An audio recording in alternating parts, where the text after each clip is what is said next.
না মানে আমি বলছিলাম যে আই লাভ ইউ আবার অন্যভাবে কিভাবে বলবো? আই লাভ ইউ কিভাবে মানে? কোন রকম ভাবে তো তুই আমায় বলিসনি। বলেছিস কি আমায়?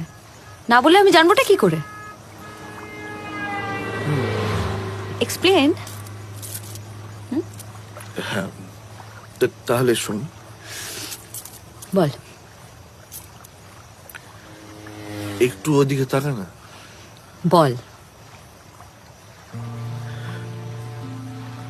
এতদিন আমি বিশ্বাস করতাম যে তুই আমার থেকে বেটার ডিজার্ভ করিস, কিন্তু আজ বিশ্বাস করি যে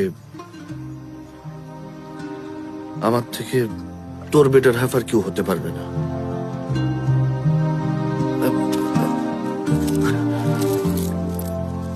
লাস্ট 3 বছর এটা পকেটে করে নিয়ে ঘুরছি তোকে দেবো বলে।